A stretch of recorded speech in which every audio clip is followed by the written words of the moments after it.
الحمد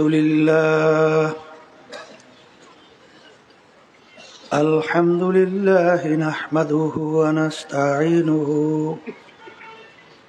ونستغفره ونؤمن به ونتوكل عليه ونعوذ بالله من شرور أنفسنا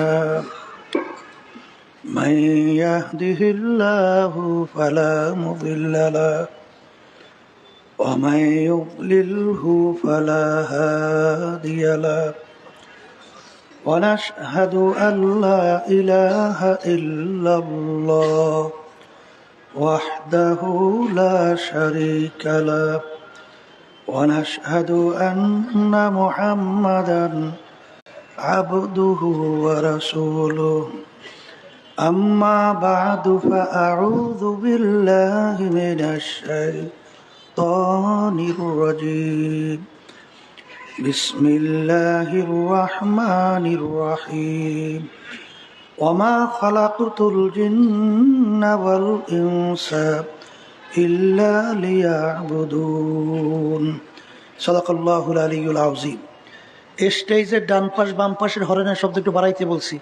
স্টেজের সামনে যে হরেন হালকা, সবাই দুরূদ শরীফ পড়ি। আল্লাহুম্মা সাল্লি আলা সাইয়্যিদিনা নাবিয়িনা শাফিঈনা ওয়া হাবিবিনা ওয়া মাওলানা মুহাম্মদ সাল্লাল্লাহু আলাইহি ওয়া আলা আলিহি ওয়া আসহাবিহি ওয়া বারাকা ওয়া সাল্লাম। আল্লাহুম্মা সাল্লি আলা সাইয়্যিদিনা ওয়া নাবিয়িনা শাফিঈনা ওয়া হাবিবিনা ওয়া মাওলানা মুহাম্মদ সাল্লাল্লাহু আলাইহি ওয়া আলা আলিহি ওয়া আসহাবিহি ওয়া বারাকা ওয়া সাল্লাম। আল্লাহুম্মা সাল্লি আলা সাইয়্যিদিনা ওয়া নাবিয়িনা শাফিঈনা ওয়া হাবিবিনা ওয়া মাওলানা মুহাম্মদ সাল্লাল্লাহু আলাইহি ওয়া আলা আলিহি ওয়া আসহাবিহি ওয়া বারাকা ওয়া সাল্লাম। শুকরিয়া আদায় করতেছি মহান রব্বুল আলামিনের দরবারে। রব্বুল আলামিন ফিতনা ফাসাদের যুগে চরমনাই নমুনায় 3 দিন ব্যাপী মাহফিলের আজকে প্রথম দিন, আজকের শেষ বৈঠক। দুনিয়ার সমস্ত কাজকর্ম থেকে বিরত রেখে এই ঠান্ডার মধ্যেও কষ্ট স্বীকার করে আল্লাহ রাব্বুল আলামিন আপনাকে আমাকে এই দিনই মজলিসে বসার, দিনই আলোচনা করার, শোনার তৌফিক আল্লাহ দান করছেন। শুকরিয়া তার সবাই বলি আলহামদুলিল্লাহ। লাইন শাকারতুম লাযীদান্নাকুম ওয়ালা ইন কাফারতুম ইন্না আযাবি লাশাদীদ। আল্লাহ রাব্বুল আলামিন বলছেন, হে আমার বান্দা বান্দীরা, তোমরা যদি আমার পক্ষ থেকে নেয়ামত পাও, নেয়ামতের শুকরিয়া আদায় করো। যদি তোমরা নেয়ামতের শুকরিয়া আদায় করতে পারো, তোমাদের উপরে নেয়ামত আমি আরো বাড়াইয়া দেব। অর্থাৎ নেক কাজ করার আরো তৌফিক আল্লাহ দান করবেন। আর নেয়ামত পাওয়ার পরে শুকরিয়া যদি আদায় না করো, নেয়ামত তো বাড়ানো হবেই না, বরঞ্চ শক্ত আযাব তোমাদের উপরে চাপাই দেওয়া হবে। অনেকের কানে এই মাহফিলের দাওয়াত পৌঁছার পরেও অনেকের সুযোগ থাকা সত্ত্বেও আসে নাই। আবার তালাশ করলে দেখবেন বহু দূর থেকে কষ্ট স্বীকার করে আমার অনেক ভাইরা, পর্দার আড়ালের অনেক মা বোনেরা পাগলের মতো সুইটে চলে আসে। মান জাদ্দা ওয়াজাদা, যে যে জিনিস পাওয়ার জন্য চেষ্টা করে ওই জিনিস সে পাইয়াও যায়। যারা দিনী মাহফিলের দাওয়াত পাওয়ার পরেও সুযোগ ছিল আসতে পারতো, আসে নাই। অনেকের বুঝের অভাব, আর এই বুঝের জন্যই মাহফিলের ব্যবস্থা। আর যারা মানুষ তারা বুঝবে, সে অনুযায়ী জীবন চালাবে। আর সুরাতে মানুষ ভিতরটা আবু জাহাল বা সাহেবা আবু লাহাব মার্কার মতো, এরা বুঝবেও না, সেই অনুযায়ী নিজের জীবনকে চালাবেও না। কথা ঠিক কিনা? তে মাহফিল বুঝের জন্যে আমি আপনাদের সামনে কোরআনুল কারীম থেকে আয়াত শরীফ তেলাওয়াত করছি।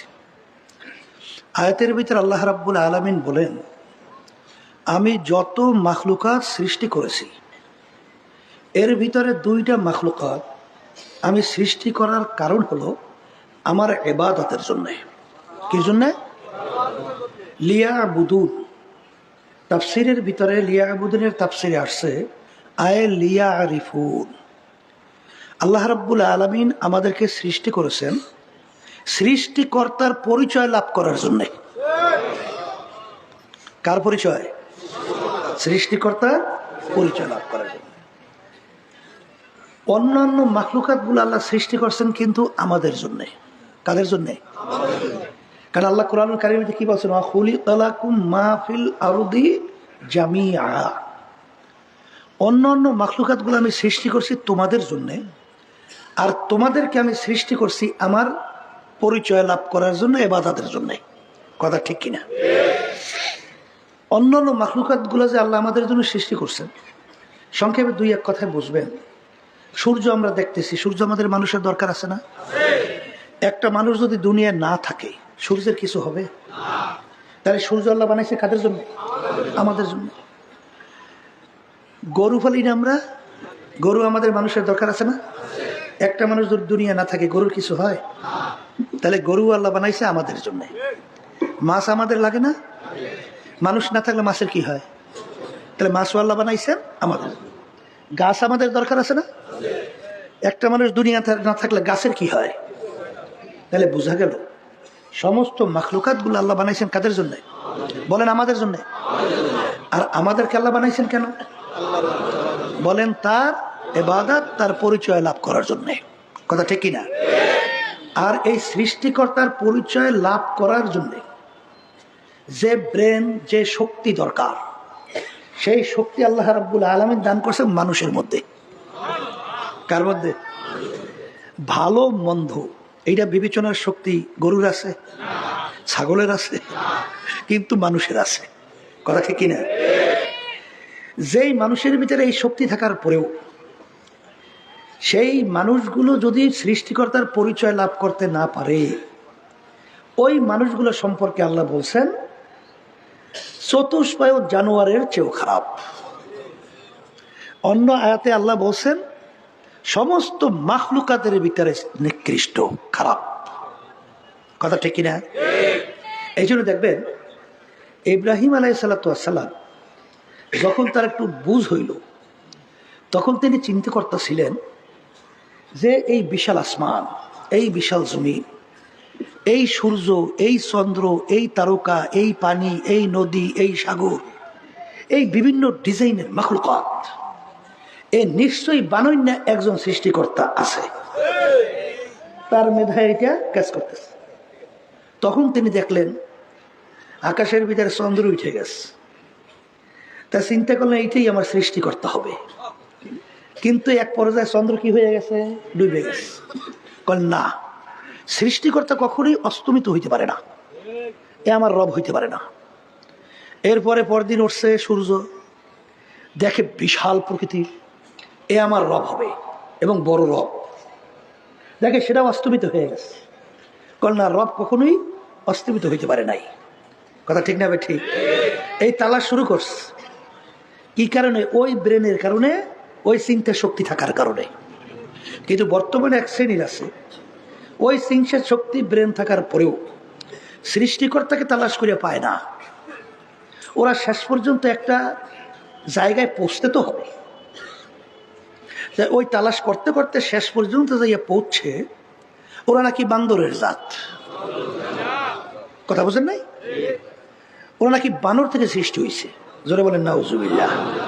এ আল্লাহর বান্দারা, এই বাংলাদেশের মধ্যে ইউনিভার্সিটি সহ আর ফ্যাসিস্ট যে 5ই আগস্ট পালাইল, কথা বোঝেন নাই? ক্লাস 6-7 পর্যন্ত কিন্তু এই ডারউইনের থিওরি ঢুকাই দিছিল। ডারউইনের থিওরি কি? মানুষ নাকি আল্লাহ সৃষ্টি করে নাই, মানুষ নাকি বানর থেকে সৃষ্টি হয়েছে। নাউজুবিল্লাহ। তো ওরা তালাশ করে পাইছে বানরের জাত। ওদিকে যুক্তিতে বেশি আমি যাব না। ওরা যে যুক্তি দেয়, ওয়া কোনো মানুষ শুনলে বলবে আর সে আহাম্মকা দূরিয়ে থাকতে পারে না। বলে কি যুক্তি দেয়? যুক্তি দেয় বানরের অনেক পার্সের সঙ্গে মানুষের অনেক পার্সের মিল আছে। বানর জঙ্গলের ভিতরে লাফাইতে লাফাইতে গাছের ঘষায় ঘষায় লেজ পশম পইরা অটোমেটিক মানুষ হয়ে গেছে। কলে এইটা কি হয়? কলে হবে না কেন? যুক্তি দেয়। কলে ছোট ব্যাঙের বাচ্চা, ওর লেজ আছে না, শরীর কালো না? কলে যখন ও বড় হয় তখন লেজ থাকে? হ্যাঁ। আর শরীর কি কালো থাকে? অন্য রূপ ধারণ করে। তা ও যুক্তি দিয়েছে ছোট ব্যাঙের বাচ্চা ও লেজ পইরিয়া শরীরের রং পরিবর্তন করিয়া যদি এই সুরাত ধরতে পারে, তাহলে মানুষের অনেক পার্সের সঙ্গে বানরের অনেক পার্সের মিল আছে। তাহলে বানর লাফাইতে লাফাইতে গাছের ঘষায় ঘষায় লেজ পশম পইয়া কেন মানুষ হবে না? নাউজুবিল্লাহ খান। কত বড় আহমক! আচ্ছা, বানর যদি লাফাইতে লাফাইতে গাছের ঘষায় ঘষায় লেজ পশম পরে মানুষ হয়, এখন দুনিয়াতে বানর নাই? কথা বলেন না কেন? এই বানরগুলো কি সব ভদ্র হয়ে গেছে না এখন লাফালাফি করে? তাহলে আগে যদি দুই একটা বানর লাফাইতে লাফাইতে গাছের ঘষায় লেজ পশম পরে অটোমেটিক মানুষ হয়, এখন দুই একটা হবে না কেন? এই কথা বলেন না কেন? এরা কোনো যুক্তি মেলে? এই জন্য দুনিয়ার ভিতরে প্রায় হাজারের মতো বৈজ্ঞানিক, এর ভিতরে অনেক নোবেল পুরস্কার প্রাপ্ত বৈজ্ঞানিক, তারা বলছে ডারউইনের এই থিওরি এটা কোনো যুক্তি হতে পারে না, এটা একটা অযৌক্তিক। দুনিয়ার বিভিন্ন দেশ থেকে ডারউইনের থিওরিকে বঙ্গোপসাগরে নিক্ষেপ করছে, কিন্তু আমাদের দেশে কত দুঃখ, যেই দেশের ভিতরে 92 জনের মতো মুসলমান বসবাস করে, যেই দেশের ভিতরে রাস্তার মোড়ে মোড়ে মসজিদ, আজানের শব্দে বাচ্চাদের ঘুম ভাঙে, আজানের শব্দে বাচ্চারা মায়ের কোলে ঘরে যায়, সেই দেশের মধ্যে এই থিওরি ঢুকাইয়া আমাদের ভবিষ্যৎ প্রজন্ম সন্তানদেরকে নাস্তিক বানাবার জন্য বিভিন্ন নীল নকশা তৈরি করা হয়েছে। আল্লাহ হেফাজত করছে, ফেসিস্ট পলাইছে। কথা ঠিক না? ঠিক। যেই কথা বলতে চাইছিলাম, ওরা তালাশ করে সৃষ্টিকর্তা পায় না। ওরা পাইবে কিভাবে? আল্লাহ রাসূল সাল্লাল্লাহু আলাইহি ওয়াসাল্লাম বলেন, তাফাক্কুরু ফি খালকিল্লাহ ওয়ালা তাফাক্কুরু ফিল্লাহ। তোমরা আল্লাহর মাখলুকাত সম্পর্কে নিয়ে মোরাকাবা করো, চিন্তা করো। আল্লাহ সম্পর্কে চিন্তা করতে যাইও না, কারণ আল্লাহ সম্পর্কে যদি চিন্তা করতে যাও তাইলে কোনোদিন তার রেজাল্ট পাবে না, এক পর্যায়ে তুমি ধ্বংসপ্রাপ্ত হয়ে যাবা। কারণ ওই ব্রেন, ওই চিন্তা শক্তি আল্লাহ রাব্বুল আলামিন কোন মানুষের মধ্যে দান করে নাই। কির মধ্যে দান করে নাই? আবার বলেন, তাই যেই জিনিস নাই এইটা নিয়ে যদি আপনি কোনো নাড়াচাড়া করেন, চেষ্টা করেন, কোনো ফল পাবেন? আজ পর্যন্ত কেউ পায়? উদাহরণ বোঝেন না? ওরা বলতে চায়, হুজুর সৃষ্টিকর্তা যদি একজন থাকি তাহলে তাকে কে বানাইলো? আচ্ছা, কথার কথা আমি যদি বলি আল্লাহকে সৃষ্টিকর্তাকে অমুক বানাইছে, প্রশ্ন শেষ করছে না আবার করবে? হুজুর তাহলে তাকে বানাইছে কে? যদি বলেছে তাকে বানাইছে অমুকে, প্রশ্ন শেষ। তা বলেন তো তাকে বানাইছে কে, তাকে বানাইছে কে, তাকে বানাইছে কে, প্রশ্ন শেষ কবে? মুখ খুলে কথা বলে কি আপনার ব্রেনে কি কয় পাওয়া যাবে? তাহলে কোনোদিন এই প্রশ্নের শেষ নাই। তাহলে ব্যাপারটা কি? একটা স্বাভাবিক মনে করেন, এভাবে ব্যাপার কিচ্ছুই না। কলতা কি? মানুষ বানাইছে কে? বলেন মুখ খুলিয়া। এই মানুষের চিন্তা শক্তি ব্রেন দান করছে কে? এই চিন্তা শক্তি ব্রেনের ভিতরে একটা সীমাবদ্ধতা আছে না নাই? আছে। তাহলে আল্লাহ রাব্বুল আলামিন এই মানুষের চিন্তা ব্রেন শক্তির মধ্যে সৃষ্টিকর্তা আল্লাহ সম্পর্কে, তার রহস্য সম্পর্কে এই যে চিন্তা করার শক্তি আল্লাহ দেয় নাই। পাইবে কেমনে? বলতে মানুষ বানাইছে কে? আল্লাহ। মানুষের চিন্তা শক্তি দান করছে কে? আল্লাহ। এই কথা ঠিক না? ঠিক।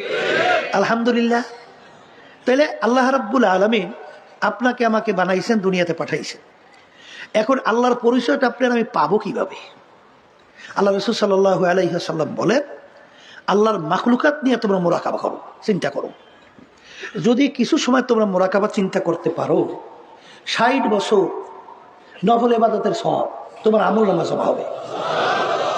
অন্য রায়াতের ভিতরে আছে 70 বছর, অন্য রায়াতে 80 বছর। কারণ যখন বান্দাবান্দি আল্লাহর মাখলুকাত সম্পর্কে চিন্তা করে, তখন ওই মাখলুকাতের খালেকের পরিচয় তার কাছে এসে যায়। কথা ঠিক না ঠিক? এই জন্য আমার ভাইদেরকে বলবো, তাহলে আল্লাহর পরিচয় আপনি তালাশ করে পাওয়ার জন্য আল্লাহ রাব্বুল আলামিন তোমাকে আমাকে বলছেন বেশি দূরে তালাশ করার দরকার নাই, তোর নিজের ভিতরে তাকাইয়ে মুরাকাবা কর। কলে তাকাবো অবিল আফাকি ওয়া ফি আনফুসিকুম আফালা তুবসিরুন। এবার বান্দা বান্দিরা, তুমি তোমার নিজের দিকে তাকাও, চিন্তা করো, মুরাকাবা করো, আমার পরিচয় পাবা। কথা ঠিক কিনা? কলে কেমনে? আপনার আমার অস্তিত্ব কি? এক কাতরা নাপাক পানি। কি কথা ঠিক না বেটে? তাও আবার শ্বাস বেজাইয়া, তাও আবার কি? আচ্ছা, ওই নাপাক পানির ভিতরে আপনার আমার অস্তিত্ব, কোন সুরাজ সিরাত, এই চেহারার মানুষ কিছু ছিল? কথা বলেন। তাহলে আল্লাহ রাব্বুল আলামিন মায়ের পেটের মধ্যে ওই পানির ভিতরে রক্ত দিয়ে জমাট বাঁধাইছে। রক্ত জমাট বাঁধাইয়া হাড্ডি তৈরি করছে। হাড্ডি তৈরি কইরা হাড্ডির উপরে গোশতের প্রলেপ লাগাইছে। ফাঁকা সাউনাল ইজামা লাহমা, ওই হাড্ডির উপরে গোশত লাগাইয়া ফি আহসানি তাকওয়িম, তোমার আমার মতো এত সুন্দর সুরাতে একটা মানুষ তৈরি করছে। এই কথা ঠিক না ভাই? ঠিক। এখন আমার বাজানদেরকে বলবো, শোনেন, আল্লাহর পরিচয় তোমাকে নিয়ে আমাকে নিয়ে রিসার্চ করলে কেমনে পাওয়া যায়? শ্বাস চেনেন? শ্বাস পিঠে বানায়, শ্বাস কর না কি কর?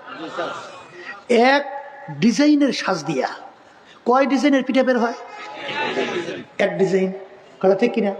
আচ্ছা, মা একজন, তার পেট থেকে 10টা সন্তান আল্লাহ বের করছে। শ্বাস কয়টা? আবার কয়টা? হ্যাঁ, এক শ্বাস থেকে আল্লাহ রাব্বুল আলামিন 10টা সন্তান বের করলো। একটা ভাইয়ের চেহারার সঙ্গে আর একটা ভাইয়ের চেহারা পূর্ণ কোনো মিল নাই। শ্বাস কিন্তু একটা, কিন্তু ভিন্ন ভিন্ন। তাহলে এই ভিন্ন ডিজাইনার একজন আছে না নাই? ওই দেখেন, আপনার ব্রেন বলতে আছে আছে। কথা ঠিক না ভাই? ঠিক।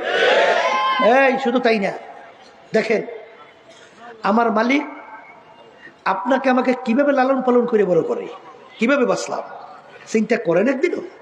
খালি তো চিন্তা কেমনে খাইবেন, কেমনে বাঁচবেন, কেমনে ঠকাইবেন, কেমনে 5তলা বিল্ডিং সার্ভিসটা করবেন, আর গাড়ি বাড়ি কয়টা করবেন, আর মাতুব্বারি সর্দারি করিয়া অমুকের ঠকাইয়া সুবিধা অসুবিধা করিয়া হেই এরপর খুন করিয়া টরিয়া ক্ষমতায় থাকবেন। কি কথা ঠিক না? এছাড়া আর চিন্তাটা কি? কি কথা ঠিক না বেটে? যেই কথা আমি বলতে চাইছিলাম, এই আল্লাহর বান্দারা, মা সন্তান প্রসব করার পরে মাও দুর্বল, সন্তানও দুর্বল। এতটুক বাচ্চাটা মায়ের পাশে নিয়ে ঘুমায়। ঘুমের ঘরে মানুষের হুঁশ থাকে? আধা বড় না? ঘুমের ঘরে মানুষ এদিক ওদিকে ঘুরিয়ে ফুরিয়ে যায় না? হাতে এদিক ওদিকে ফুরিয়ে টুরিয়ে যাইতে পারে না? আচ্ছা, বাচ্চা যখন মায়ের পাশে রাখে, কোনো দেখছে বড় বালিশ দিয়ে ব্যারিকেড দিয়ে রাখছে? রাখছে?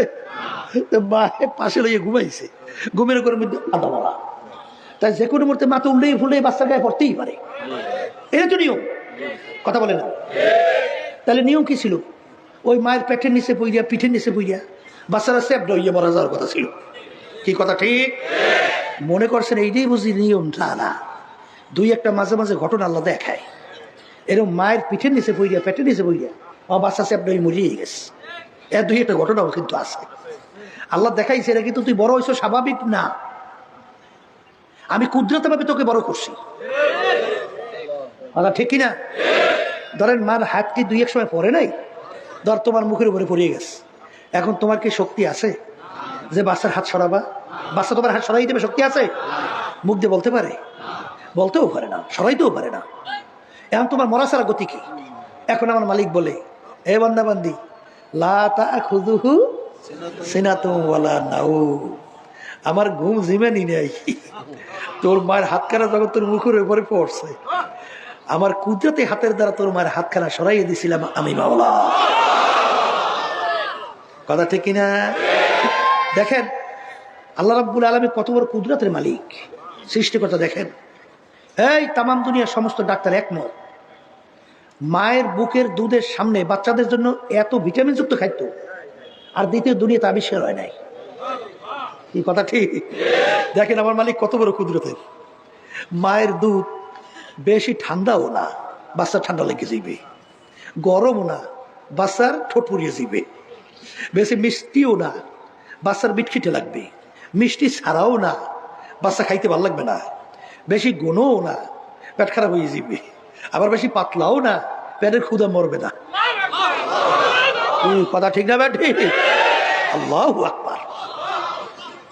এই বাচ্চার জন্য মায়ের বুকের ভিতরে এই দুধ খাদ্য কে তৈরি করছে? কি নিজেকে নিজে যখন নাকি মোরাকাবা করে মালিকের পরিচয় পাওয়া যায়? আসতে বলে পাওয়া যায় যায় যায়। এরপর দেখেন আমার মালিক যে কত বড় কুদরতের সৃষ্টিকর্তা, কত বড় কারিগর, যারা চিন্তা করবে তারা তো পাইবে, আর যেগুলোর চিন্তা নেই সেগুলো পাইবে কি? কিছু পাইবে? বলে আমার মালিক দেখেন কত বড় কুদরতের মাওলা। দুনিয়ার সৃষ্টির পথে এত মানুষ দুনিয়াতে আসছিল, বর্তমানে আছে। আমার মালিক কত বড় কুদরতের। একটা মানুষের গলার আওয়াজের সঙ্গে আরেকটা মানুষের গলার আওয়াজের পুরনো কোনো মিল আছে?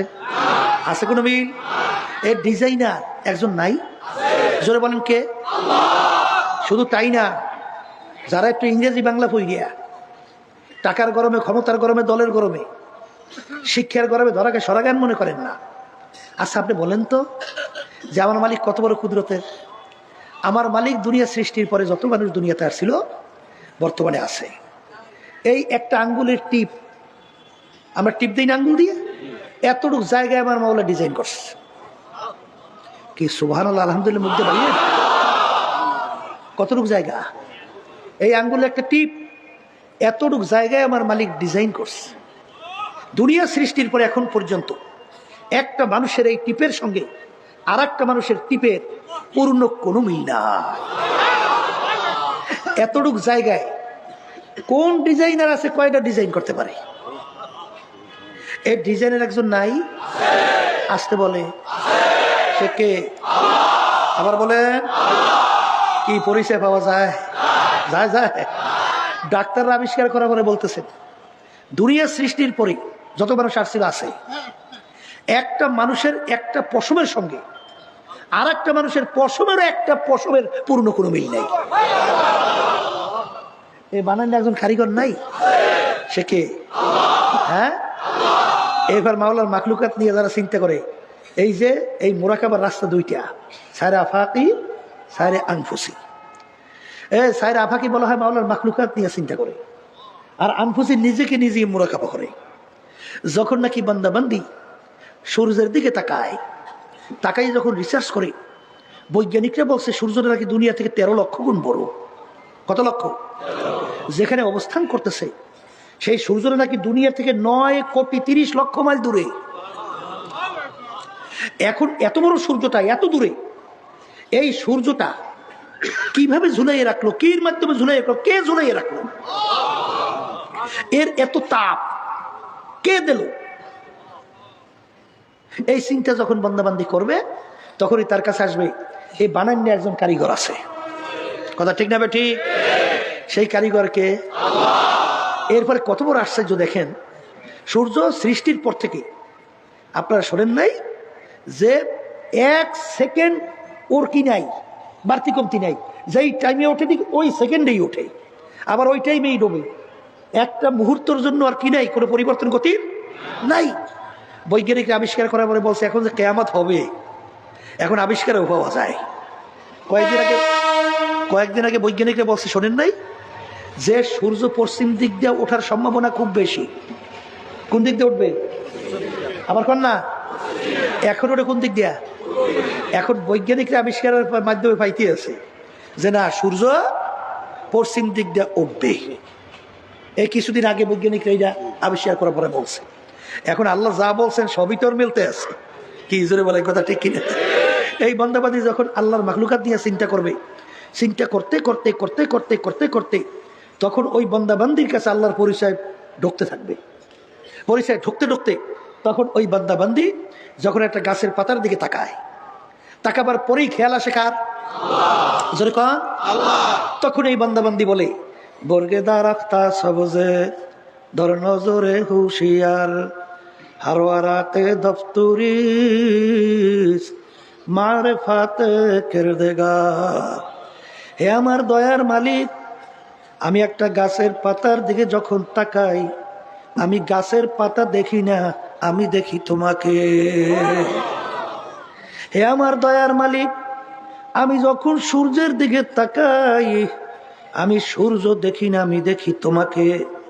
আমি একটা ফুলের ঘেরান যখন নেই, গোলাপ ফুলের ভিতরে এত মনোরম, এত মন মাতানো ঘেরান কে লুকায় রাখলো? এ কোন জায়গায় লুকায় রাখলো? এই লুকায় রাখেন না কারিগরকে। যখন আমি ফুলের দিকে তাকাই তখন আমি ঘেরান পাই তোমার। জোরে বলে কথা ঠিক না ঠিক? এই চিন্তা করতে করতে করতে করতে তখন ওই বান্দা বান্দি আমার মালিকের পরিচয় পাওয়ার পরে তখন ওই বান্দা বান্দি মালিকের হুকুম পালন করার জন্য পাগল হয়। জোরে বলেন কথা ঠিক কিনা? বাজান দুনিয়ার পরিচয় যখন আসে, বাজান ছোট একটা বাচ্চাকে যদি আপনি 500-1000 টাকার নোট দেন, ওই নোটের বাচ্চার কাছে কোনো মূল্য নাই। কারণ কি? ওর পরিচয় ওর কাছে নাই। বাজান ছোট বাচ্চার কাছে যদি বিবাহের কথা বলেন, ওর কাছে বিরক্ত লাগবে, কারণ বিবাহের ওর বয়স হয় নাই। ঠিক এরকম ভাবে যেই আল্লাহর বান্দাবান্দির কাছে আমার মালিকের পরিচয় আসে না, ওই বান্দাবান্দি আমার মালিকের ইবাদত হুকুম মানতেও পারে না। জোরে বলেন কথা ঠিক কিনা? বান্দাবান্দি চিন্তা করবে, আমার মালিক তুমি 18,000 কাম বেশি মখলুকাত তৈরি করলা, এর ভিতরে 2টা মখলুকাত বানাইলাম, মানুষ এবং জিন, তোমার ইবাদতের জন্যে। আবার মালিক কত মানুষের মধ্যে আশরাফুল মখলুকাত মানুষ, এর ভিতরে আবার কত ধরনের মানুষ তুমি বানাইলা। এর ভিতরে এক শ্রেণীর হিন্দু, তারাও কিন্তু এক ধরনের মানুষ, তারা কিন্তু 33 কোটি কম বেশি দেবদেবী মানে। এ আমার মালিক খ্রিস্টানরা ঈসা আলাইহিস সালামকে মালিকের খোদা মনে করে, মরিয়ম সালামকে নাউজুবিল্লাহ স্ত্রী মনে করে। বাজান ইহুদির ওজার সালামকে সন্তান মনে করে। এরকম বিভিন্ন ধরনের কায়দা কায়দা অনেক আছে না নাই? কিন্তু তুমি আমাকে বানাইছো মুসলমান, তোমাকে তো আমরা কেউ দরখাস্ত করি নাই। এ আমার দয়ার মালিক, তুমি দয়া মায়া করে আমার রূহকে তুমি মুসলমানের ঘরে দান করো। বিনা দরখাস্তে বিনা চেষ্টায় তুমি কত দয়ার মালিক, আমার রূহকে তুমি মুসলমানের ঘরে দান করলা। মালিক এখন আমি মুসলমান হইয়া দুনিয়ায় জন্মগ্রহণ করলাম। আমার মালিক মুসলমান হইয়া জন্মগ্রহণ করলাম, তোমার দয়া আমি দুনিয়াতে এইভাবে আসলাম। এই শুকরিয়া আদায় করতে যাইয়া এক আল্লাহর ওলি বলেন, আদমিয়া দাদা ইবা জব মুসলমান কর দাই আয় খোদা কুরবা সব ইহসাবার ইহসা কর দাই। এ আমার দয়ার মালিক, তোমার যে আমার উপরে কত দয়া কত মায়া, বিনা দরখাস্তে বিনা চেষ্টায় তুমি আমাকে মুসলমান ঘরে রূহ পাঠাইলা। আমি এখন মুসলমান হিসাবে দুনিয়ায় জন্মগ্রহণ করলাম।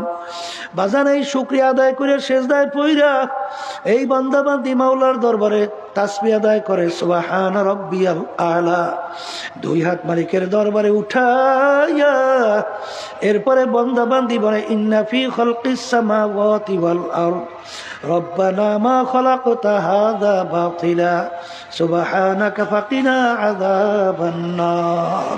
এ আমার দয়ার মালিক, আমি তোমার মাখলুকাত দিয়ে চিন্তা করার পরে দেখি তুমি কিছুই বেহুদা বানাও নাই। এ আমার মালিক, এখন তোমার কাছে আমার আবদার, দয়া মায়া করে তুমি আমাকে জাহান্নামের আযাব জাহান্নাম থেকে মাফ করো। এ আল্লাহর বান্দারা, পর্দা আলে মা বোনেরা, এই চিন্তা বান্দা বান্দি করতে করতে এক পর্যায়ে ওই বান্দা বান্দির সঙ্গে মাওলার একটা সম্পর্ক তৈরি হয়। বাজান এই সম্পর্কর পদ্ধতি আবার 3টা। একটা হলো ইলমুল ইয়াকিন, আর একটা হলো আইনুল ইয়াকিন, আর একটা হলো হকুল ইয়াকিন। ইলমুল ইয়াকিন কাকে বলে? শুইনা বিশ্বাস।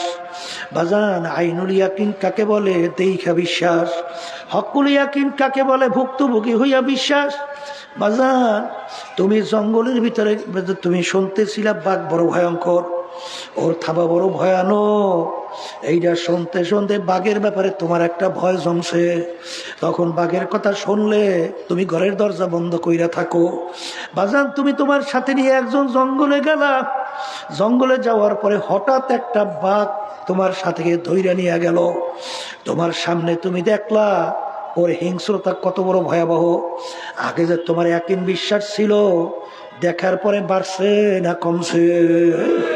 এইটার নাম আইনুল ইয়াকিন। এরপরে তুমি একদিন জঙ্গলে গেলা, হঠাৎ বাঘ তোমাকেই থাবা দিয়া ধরলো, ধরার পরে কোনো কায়দায় একটা হাত ছিঁড়ে গেল, কোনো কায়দায় তুমি বাইসে আসছো। আগে যে দেখে বিশ্বাস করছিলা, এখন ভুক্তভোগী হইয়া বিশ্বাস আরো ভয়ানক। জোরে বলেন কথা ঠিক কিনা? ঠিক। আল্লাহর বান্দা বান্দিরা, এক শ্রেণী আল্লাহর বান্দা বান্দিরা দুনিয়ার মধ্যে আছে এরকম, তারা ওলামায়ে কেরামদের জবান থেকে শুনতে শুনতে আমার মালিকের পরিচয় পাইয়া, আমার মালিকের আযাব গজবের কথা শুই না, তাদের ভিতরে একটা ভয় জন্মায়, আমি যদি গুনাহগার হইয়া কবরে যাই, ওই এক সেকেন্ডে আযাব সহ্য করার কোনো শক্তি আমার নাই। এরপরে বান্দা বান্দি যখন আমার মালিকের কালাম কোরআনুল কারীম তেলাওয়াত করে, বাজান আল্লাহু আকবার, আবু বকর সিদ্দিক রাদিয়াল্লাহু তাআলা আনহু, তার ছেলে ইকরামা রাদিয়াল্লাহু তাআলা আনহু যখন কোরআনুল কারীম তেলাওয়াত করতেন, তিনি জোরে জোরে চিল্লাইতেন আর বলতেন, হাযা কালামু রাব্বি, এই যে আমার মাওলার কালাম, এই যে আমার মাওলার কালাম। ওই কালাম তেলাওয়াত করতে করতে করতে করতে বন্দাবান্দির সঙ্গে আমার মাওলার সঙ্গে একটা সম্পর্ক তৈরি হইতে থাকে। এরপর বন্দাবান্দি সকাল সন্ধ্যায় বসে আমার মাওলার জিকির করে, বসে যখন বলে লা ইলাহা ইল্লাল্লাহ, আর বলে আল্লাহ বাদে কেহ মাবুদ নাই, লা মাখলুক ইল্লাল্লাহ, লা মাতলুবা ইল্লাল্লাহ, লা মাশুকা ইল্লাল্লাহ, লা মাহবুবা ইল্লাল্লাহ। এরকম বান্দাবান্দি যখন বৈশা জিকির করে, আমার মালিক বলেন আনা জালি সুম্মা যাকারনি, এই বান্দাবান্দি যখন বৈশা তুই আমার জিকির করো, আমি কুদরতি ভাবে তোর সঙ্গে বৈশা যাই। আল্লাহ বলেন উদউনি আস্তাজিব লাকুম, হে বান্দাবান্দি তুই যখন আমাকে ডাকো, আমি তোর ডাকের সাড়া দেই। বান্দাবান্দি খেয়াল করে, আমি আমার মালিককে ডাকি, আমার মালিক আমার ডাকে জবাব দেয়। বান্দাবান্দি যখন নামাজের ভিতরে দাঁড় হইয়া যখন তেলাওয়াত করে আলহামদুলিল্লাহি রাব্বিল আলামিন, তখন আমার মালিক উত্তর দেয় হামেদানি আব্দি। বান্দাবান্দি যখন বলে আর রহমানির রহিম, আমার মালিক উত্তর দেয় সাদাকানি আব্দি। বন্দাবান্দি তুই সত্যই বলছো। নামাজের ভিতরে বন্দাবান্দির কথোপকথন আল্লাহর সঙ্গে হয়। এই জন্য এক আল্লাহর ওলি বলছিলেন, আমি আল্লাহ শব্দ বইলা অপেক্ষায় থাকি চুপ কইরা, যখন আমার মালিকের জবাব আসে তখন আবার বলি আল্লাহ। বাজানেরা কিন্তু বুঝাবার জিনিস না, বুঝবার জিনিস। এই প্রতীক ছাড়া কাউকে বুঝানো যাবে না। যখন ওই বান্দাবান্দি আমার মাওলার আযাব গজব নিয়া যখন তারা মুরাকাবা করে, মুরাকাবা করতে করতে করতে করতে মনে হয় যেন কেমন গয়াকে মাওলার আযাব দেখেই ফেলাইছে। এরপরে আগে যে তার আলেম ওলামাদের আলোচনা শুই না, যে তার পরিচয় আসছিল, ভয় আসছিল, এখন তার পরিচয় ভয় আরো বাড়ছে। এরপরে যখন নাকি বান্দাবান্দি মুরাকাবার সবক আদায় করে, মুরাকাবার সবক আদায় করতে করতে এক পর্যায়ে বান্দাবান্দি যখন মুশাহাদার সবক আদায় করে, এক পর্যায়ে তারা এমন পর্যায়ে পৌঁছে যায় মনে হয় যেন নিজেই আল্লাহর আযাব গজবের ভিতরে পইড়া গেছে, এরকম একটা অবস্থান তৈরি হয়ে যায়। বাজা যেরকম নাকি বাঘ দেখে ভয় পাওয়ার পরে অনেক সময় ঘুমের ঘরে অনেকে দেখবা বাঘ বাঘ করে লাফাইয়া ওঠে, কারণ বাঘের ভয় তার ভিতরে এমন ভাবে জমছে, এখন বাঘের কথা স্বপ্নের মধ্যেও লাফাইয়া ওঠে। ওই বান্দাবান্দি আমার মাওলার আযাব গজবের মুরাকাবা করতে করতে তখন কেমন জানি গুনার কথা যখন তার মনে হয়, তখন তার মনে হয় যেন আমি বুঝি জাহান্নামের ভিতরে পইড়া গেলাম। এই কথা মনে করিয়া তার চিৎকার শুরু হয়ে যায়। আরে এদের ব্যাপারে আমার মালিক বলেন তাকাশাইরু মিনহু জুলুদুল্লাযিনা ইয়াখশাউনা রাব্বাহুম সুম্মা তালিনু জুলুদুহুম ওয়া কুলুবুহুম ইলা যিকরিল্লাহ। এক শ্রেণী আমার বান্দা-বান্দী এরকম দুনিয়া আছে, তাদের কাছে যখন আমার আযাব ও গজবের আলোচনা করা হয়, তখন তাদের এই আলোচনা জাহান্নামের ভয়, তাদের শরীরের চামড়া থরথর করে কাঁপা ওঠে, তাদের কলবটা থরথর করে কাঁপা ওঠে। তখন মাওলার আযাব ও গজবের ভয়, তারা অস্থির হইয়া ছটফট করতে থাকে। বাজান, এইটা হলো হকুল ইয়াকিন। এই জন্য আমার বাজানদেরকে বলবো, পর্দা আলে মা বোনদেরকে বলবো, বাজান আমার মাওলার পরিচয় যারা পাইছে, তাদের কাছে দুনিয়ার কোনো মূল্যই নাই। বাজান, তারা সবসময় চিন্তা করে আমার মালিক কোন কাজে খুশি, আমার মালিক কোন কাজে বেজার। যেই কাজে আমার মালিক খুশি, আমার জীবন হুঁশ থাকতে সেই কাজ আমি ছাড়বো না। যেই কাজে আমার মাওলা বেজার, হুঁশ থাকতে ওই কাজ আমি করব না। ঠিক আমার বাজানদেরকে বলবো, পর্দালে মা বোনদেরকে বলবো, বাজান আমার মাওলার পরিচয় নাও। আমার মালিক কত বড় রহমতের মালিক, আমার মালিক কত বড় দয়ার মালিক। আজকে মানুষ দুনিয়া কেউ কাউকে যদি সহযোগিতা করে, তার জন্য তোর মায়া হয়, তার জন্য তার একটা আন্তরিকতা তৈরি হয়। ঠিক আমার বাজানদেরকে বলবো, আমার মালিকের দয়া নিয়ে মাঝে মাঝে একটু মুরাকাবা করো। আমার মালিক তোমাকে আমাকে মায়ের পেট থেকে দুনিয়াতে পাঠাইলেন। বাজান, আজকেও আমার সঙ্গে দেখা করলো, অন্ধ, চোখে দেখে না, বলে হুজুর আমার জন্য দোয়া করেন। এ দুনিয়াদার পাগল, আমার মালিক ইচ্ছা করলে তোমাকে আমাকে অন্ধ কইরা বানাইতে পারত, কি পারত না? এই দুইটা চক্ষু নেয়ামতকে দান করলো। আজান, আরে কত বোবা মানুষ তোমার আমার সামনে আউ করে চিল্লায়। আজাদ, তোমাকে আমাকে আমার মালিক কথা বলার শক্তি দান করলেন। আল্লাহ মাহুল বায়া, মনে করছে এটা স্বাভাবিক না? না, আমার মালিক তোমাকে আমাকে কথা বলার শক্তি দিছেন। তুমি আর আমি কথা বলতে পারি, কিন্তু বোবা যে কথা বলতে পারে না, কই তার তো জিহ্বাও ঠিক আছে, সবই তো ঠিক আছে, কথা কেন বলতে পারে না? বুঝলেন? তোমাকে আমাকে আমার মালিক কথা বলার শক্তি দান করলেন। এই দয়া মায়া কার? ভালো করে মনকে বুঝাও। বাজার এক আল্লাহর বান্দা মসজিদের ভিতরে যাইয়া কান্দে আর বলে, মালিক তুমি আমাকে এমন গরিব বানাইছো, মালিক এক জোড়া জুতা কেনার তৌফিক তুমি আমাকে দেও নাই। এই কথা বইলা যখন মসজিদ থেকে নামলো, দেখে মসজিদের দরওয়াজায় এক আল্লাহর বান্দা আরে হাতে পেয়ালা নিয়ে মানুষের কাছে পয়সা চায়। আরে ওর দুইটা পাউই মাওলা দেয় না। তখনই আল্লাহর বান্দা কান্দে আর বলে, আমার দয়ার মালিক, আমার চেনে মুখ খারাপ দ্বিতীয় আর দুনিয়া কেউ থাকতে পারে না। আরে তুমি আমাকে পয়সা দাও নাই, এই আফসোসে আমি কান্দি। কিন্তু তোমার এই বন্দার তো দুইটা পাও নেয়ামতই তুমি দাও নাই। আমাকে তো কত সুন্দর দুইটা নেয়ামত পাও দান করলা। এই নেয়ামত কে দিল? কে? শুক্রিয়া কি আদায় করছো? আর আজকে দলের পিছনে পড়ছো, নেতা নেত্রীর পিছনে পড়ছো, দল ছাড়তে পারো না আল্লাহর হুকুম নবীর তরিকার বিরুদ্ধে হওয়ার কারণেও। কারণ কি? দল তোমাকে কি দিল? দল দিয়া তুমি কি পাইলা? তোমার মায়ের পেটের ভিতরে আমার মালিক তোমাকে আতুর ল্যাংড়া খুঁড়া কইরা বানাইলে, তখন তোমার দল, তোমার দলের নেতা নেত্রী তোমাকে আমাকে পাও দিতে পারতো। চক্ষু যদি না দিত, চক্ষু ফেরত দিতে পারতো। বাজান, জবান যদি না দিত, কথা বলার শক্তি দিতে পারতো। এই নেয়ামত কে দান করলো?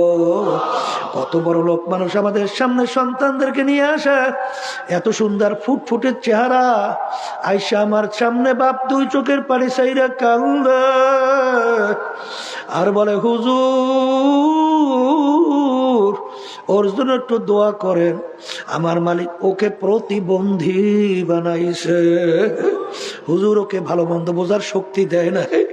এ নেমুখারামের দলেরা, এই ভালো মন্দ বিবেচনা করার শক্তি ব্রেন কে দান করলো? জোরে মুখ খুলে বলো, কে? আবার আমার মালিক ইচ্ছে করলে তোমাকে আমাকে প্রতিবন্ধী বানাইতে পারতো, কি পারতো না? তাহলে আমার মাওলার দয়া তোমার আমার উপরে কি পরিমাণ অন্য সঙ্গে মেলে? কোনো মেলবে না। আমার মালিকের দয়ার মায়ার কোনো শেষ নাই। বরঞ্চ দুনিয়ার দিকে তাকাও বাজার, সন্তান যদি মায়ের সঙ্গে বড় বড় অন্যায় করে, অনেক সময় মা সন্তানকে ত্যায্য পুত্র করে বের করে দেয়। অনেক সময় গেছিলাম গলা চিপা না ওই 10 মিনিট বাজান পটুয়াখালী জিলা, এক মুজাহিদ আমাকে বলে, হুজুর আল্লাহ আমাকে মার্ডার কেস থেকে বাঁচাইছে। আমি বলি কিভাবে? বলে হুজুর একটা ছোট বাচ্চা মার্ডার হয়েছে, আরে আমাকে শত্রু হিসেবে আসামি দিয়ে দিছিল, কিন্তু হুজুর তদন্ত করার পরে বের হইল ওর মা তার স্বামীর ভাইকে নিয়ে ওই বাচ্চাটাকে মাইরে ফেলাইছে। আল্লাহ, কার পাগল হইছ? কার জন্য জীবন শেষ করতেছ? কোন কার প্রেমে পড়ছো? কোন দলের পিছনে পড়ছো? বাজার বাংলাদেশের মধ্যেও কিছুদিন আগে দেখছো সন্তান মা গলা চাইপে তারপর মাকে মাইরা ফেলাইছে। আরে সন্তান বাপকে মাইরা ফেলায়, বাপ সন্তানকে মারে, বন্ধু বন্ধুকে মারে। বাজান এরকম ভাবে দেখবে স্বার্থর ব্যাঘাত ঘটলে বড় শত্রু ইয়া মাইরা পর্যন্ত ফালায়। কথা ঠিক না বেঠি? কিন্তু এ নেমো খারামের দলেরা আমার মালিক কত দয়ার মাওলা, কত মায়ার মাওলা। আমার মালিক সব সময় অপেক্ষায় থাকে, এ বান্দা বান্দি তুই কখন আমাকে আল্লাহ বলে ডাক দিবি, সঙ্গে সঙ্গে আমি তোর ডাকে সাড়া দেব। এই অপেক্ষায় আমি সব সময় থাকি। আমার মালিকের সমস্ত নেয়ামত ভোগ কইরা আজকে তুমি আর আমি আমার মালিকের নাফরমানি করলাম, কিন্তু আমার মালিক কত দয়া, কত মায়া। আমার মালিক তোমাকে আমাকে তার জমিন থেকে ভাগাইয়াও দেয় নাই। আমার মালিক তোমাকে আমাকে তার বাতাস নেয়ামত বন্ধ করে নাই। তার দেখা চক্ষু নেয়ামত চোখ দেখা বন্ধ করলো না। কথা বলার মুখ দিয়া শক্তি তাও বন্ধ করলেন না। জমিনে ফসলও তোমার ধ্বংস করলেন না। বরঞ্চ আমার মালিক কত দয়া। আমার মালিক ডাক দেয়, কুলিয়া ইবাদি আল্লাযীনা আসরাফু আলা আনফুসিহিম লা তাকনাতু মির রাহমাতিল্লাহ ইন্নাল্লাহা ইয়াগফিরুয যুনুবা জামিআ। বাজা বাজা হর সে হস্তি বাজা দরকা পেরোগ বুড়ো ভূতপুরুষতি বাজা। এই দরগাহে মা দরগাহে নৌমিদিনী সদবরাগার তওবা শিকাস্তি বাজা। আমার মালিক বলে, হে আব্দুল করিম, হে রেজাউল করিম, হে রহিমা খাতুন, তুই যদি পাহাড় পরিমাণ গুনাহ কইরা থাকো, এমনকি শিরকির মতো যদি গুনাহ কইরা থাকো, আমার দরবার নৈরাশার দরবার না। তুই দিলটাকে ভাইঙ্গা দুই চোখের পানি ছাইরা দুই হাত আমার দিকে উঠাইয়া যখন তুই করুণ সুরে ডাক দিবি, হে আমার দয়ার মালিক, নাফরমান তোমার দরবারে হাজির, তুই ডাক দিতে দেরি, আমি তোর ডাকে সাড়া দিতে মোটেও দেরি করব না। মান আতানি আমশি আতাইতু হারওয়ালা, তুই যদি আমাকে পাওয়ার জন্য হাইটে হাইটে রওনা করো, আমার রহমত দৌড় দিয়া যাইয়া তোকে আমার রহমতের কোলে টাই না, তারপর আমার কোলের রহমতের জায়গা দিয়া দেব। আরে শুধু তাই না, আরে তোর জীবনের সব গুনাহকে আমি নেকের দ্বারা পরিবর্তন কইরা তোর নেকের পাল্লা ভারী কইরা দেব। এই দয়ার মাওলারে ভুইলা কার প্রেমে পড়ছো, কার মহব্বতে পড়ছো, কার সাথে জীবন শেষ করছো? বাজান ভালো করে মনকে বুঝাও, তারপর কবরে রওনা করো। কারণ আমার মালিক বড় দয়ার মালিক, আমার দয়ার মালিক, আমার মাওলা বড় মায়ার মাওলা। কিন্তু বাজার আমার মালিক কিন্তু আবার আহারে কহারিয়া সিফাত দিয়ে যখন কিয়ামতের ময়দান যখন ডাক দেবে, লিমানিল মুলকু ইয়াউম লিল্লাহিল ওয়াহিদিল কাহ্হার। আমার মালিক রহমান এবং রহিম। আজকে আমার দুনিয়ার ভিতরে কাফেররাও যেইভাবে আমার নেয়ামত ভোগ করে, মোমেন বান্দাবান্দি এইভাবে আমার মালিকের নেয়ামত ভোগ করে। অর্থাৎ আমার মালিক নাস্তিকদের জন্য রহমান আর মোমেন বান্দাবান্দির জন্য রহমান। কিন্তু কিয়ামতের ময়দানে আমার মালিক রহমান সিফাত বাদ দিয়া আমার মালিক ধারণ করবে রহিম সিফাত ধারণ কইরে ঘোষণা করবেন লিমানিল মুলকুল ইয়াউম লিল্লাহিল ওয়াহিদিল কাহ্হার। এ ফিরাউনের দলেরা, সাদ্দাদের দলেরা, নমরুদের দলেরা, হে নাস্তিকের দলেরা, কাফেরের দলেরা, হে বেঈমানের দলেরা, আজকে এই দিনের বাদশা আমি মাওলা। আজকে তোরা আমার বান্দা বান্দীদের সঙ্গে একত্রে আর থাকতে পারবি না। আজকে তোরা পৃথক হইয়া যা। আসলে তোমার আমার চিন্তাও নাই, চেষ্টাও নাই, চোখেও পানি নাই। কিন্তু বাজান ইমামুল আযম আবু হানিফা রাহমাতুল্লাহি আলাইহি তার ইতিহাস পড়লে দেখবে তিনি 40 বছর পর্যন্ত প্রায় এশার ওযু দিয়া ফজরের নামাজ আদায় করত। এত বড় আবেদ ছিল। দুনিয়ায় থাকা অবস্থায় প্রায় 99 বারের মতো স্বপ্ন যোগে মাওলার সঙ্গে সাক্ষাৎ হয়েছিল। এত বড় আবেদ, এত বড় আল্লাহর ওলি। তিনি দুনিয়ায় থাকা অবস্থায় যখন তাহাজ্জুদের নামাজে দাঁড় হইয়া গেল, যখন তার সামনে আয়াত শরীফ আসলো, আমতাজুল ইয়াউমা আইয়ুহাল মুজরিমুন, কিয়ামতের ময়দানে আমার মালিক যখন ঘোষণা করবে, এ নাফরমানের দলেরা, তোরা আমার বান্দা বান্দীদের পৃথক হইয়া যা। আবু হানিফা রাহমাতুল্লাহ আলাইহি তার ভিতরে এমন ভয় আইসা গেল, হে আমার দয়ার মালিক, সেদিন আমি আবু হানিফা যদি নাফরমানের কাতারে পইরা যাই, তখন আবার কি উপায় হবে? হে আমার মালিক, তখন আমার কি উপায় হবে? এই কথা বলে দুই চোখের পানি ফেলাইয়া কান্দা আর বারবার বারবার ওই আয়াত শরীফ তেলাওয়াত করে, আমতাজুল ইয়াউমা আইয়ুহাল মুজরিমুন। যেই মামলার তদবির নাই তার কিন্তু খালাস নাই। বাজান তিনি কান্দে আর বারবার বারবার আয়াত শরীফ তেলাওয়াত করে। এরকম আয়াত পড়তে পড়তে প্রায় সবে সাদেক হয়ে গেল। এরপরে ডান দিকে বাম দিকে সালাম ফিরাইয়া নামাজ থেকে বের হইল। বাজান কি ভয় মাওলার তাদের ভিতরে জমছিল। আর তুমি আর আমি গুনার পর গুনাহ করি, গুনার কথা মনে কইরা, মাওলার আযাব গজবের কথা মনে কইরা, জাহান্নামের কথা মনে কইরা তোমার আমার চোখে পানি আসে। যেই মামলার তদবির নাই ওই মামলারও কিন্তু খালাস নাই। আর আমার মালিক বড় দয়ার মালিক। আমার মালিক কিন্তু বান্দা বান্দির চোখের পানি সহ্য করতে পারে না। আরে আল্লাহর হাবিব বলেন, মান বাকা মিন খাশিয়াতিল্লাহ হারামাল্লাহু তিলকাল আইনা আলাল্লাহ। যেই চক্ষু আমার মাওলার ভয় কাঁদবে, ওই চক্ষুর জন্য জাহান্নামের আগুন হারাম হইয়া যাবে।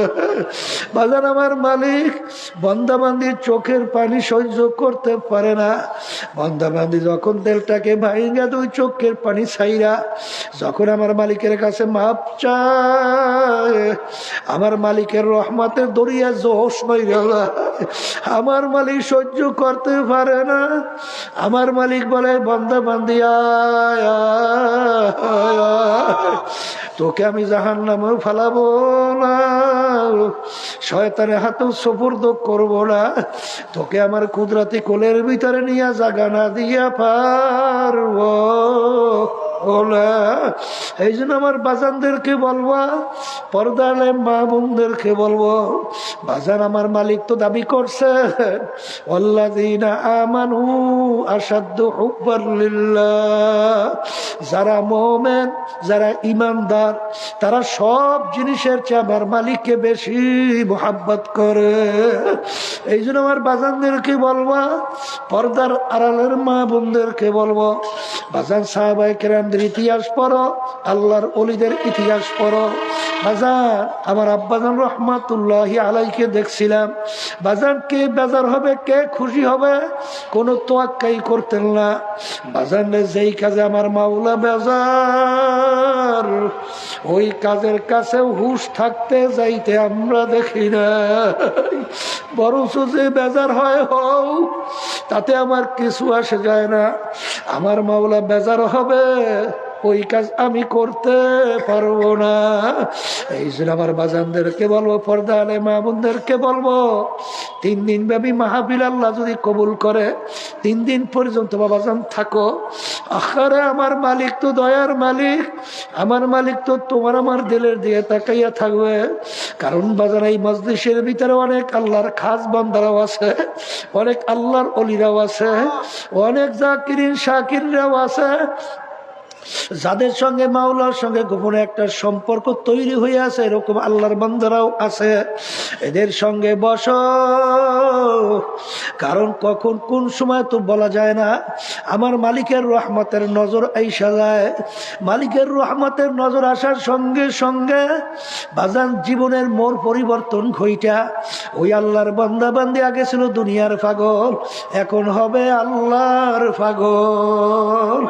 আল্লাহুম্মা আমিন।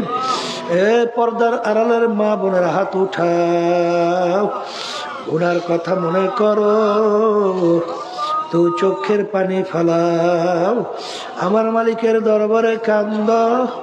যদি কান্না না আসে মনকে বুঝাও, ওরে মন একদিন এই ঘরের দরজা দিয়া নতুন বউ হয়ে উঠছিল রে মন। কত মেয়ে লোকে শরবত খাওয়াইল, কত মেয়ে লোকে বাতাস করলো, আবার এমন একটা দিন আসবে এই ঘরের দরজা দিয়া মরা লাশ হইয়া বের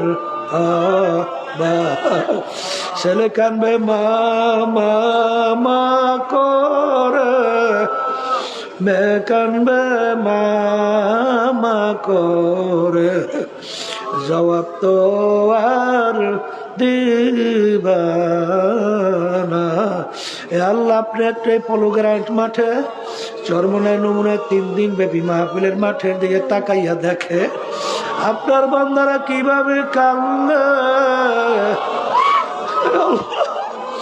মালিক, আমাদের ছেলেও মরে নাই, মেয়েও মরে নাই, গুনাহ করে বসছি রে, মাফ করে দেন গো মাওলা, মাফ করে দেন।